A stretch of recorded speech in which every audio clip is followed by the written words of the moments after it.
ও লাগে সিঙ্গারা 5 টাকা পিস লাগে। দেখি তো সিঙ্গারাগুলো কেমন, ঠান্ডা নাকি গরম নাকি কেমন? এই ঠান্ডাই তো হয়ে গেছে সিঙ্গারাগুলা।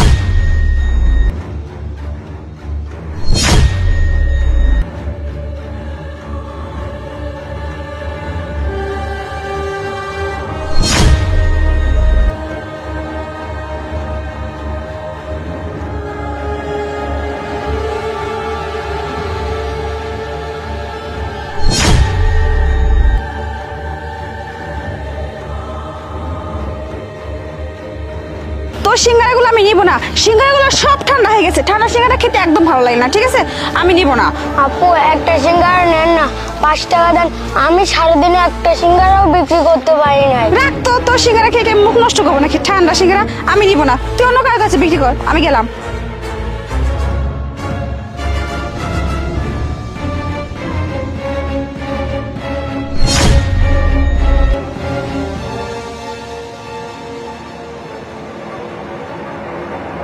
আরে স্যার, আপনি এসে গেছেন, আমার একটু লেট হয়ে গেল, সরি। কিন্তু আপনার হাতে সিঙ্গারা কেন? ও, আর রাস্তাতে আসতেছিলাম, দেখলাম একটা ছেলে ছোট বাচ্চা সিঙ্গারা বিক্রি করতেছে, খুব গরম আর দেখে মনে খুব টেস্টি হবে, এই জন্য নিয়ে নিলাম। স্যার খান না? না না, ঠিক আছে। আপনাকে যে দায়িত্ব দিয়েছিলাম টাকাগুলো দিন। ওকে স্যার, আমি এখনই দিচ্ছি আপনাকে টাকাগুলো।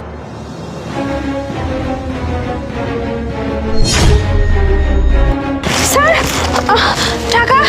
টাকাগুলো তো নেই স্যার। আমি তো ব্যাগের মধ্যে করে টাকাগুলো নিয়ে আসতেছিলাম। এইসব যাতা কথা বলছেন? ওখানে 4 লক্ষ টাকা ছিল, টাকাটা দেন কিন্তু। স্যার, আমার মনে হচ্ছে কি ওই বাচ্চাটা আমার টাকাগুলো চুরি করছে, ওখানে সিঙ্গারা কিনেছিলাম তখন। এখন এই দেখুন তো, এই টাকাগুলো আপনার নাকি? হ্যাঁ, এই তো সেই টাকাগুলো। আরে দাঁড়ান, আপনার টাকাগুলো আমার কাছে কিভাবে আসলো সেটা জানতে চাইলেন না? হ্যাঁ, তার মানে আপনি টাকাগুলো চুরি করছেন, তাই না? ওই বাচ্চাটাকে দিয়ে? হ্যাঁ, টাকাগুলো আমি চুরি করেছি।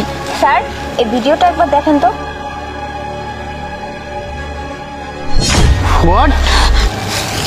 তার মানে মিস প্রিয়া, আপনি কিনা শেষ পর্যন্ত এই সিঙ্গারাগুলো চুরি করলেন? আপনি এতটা লোভী? না ছি! মানে স্যার, আসলে আমি ভাবছিলাম ছোট একটা বাচ্চা, তাই একটু চুপ, একদম চুপ। আর একটা কোনো কথা বলবেন না।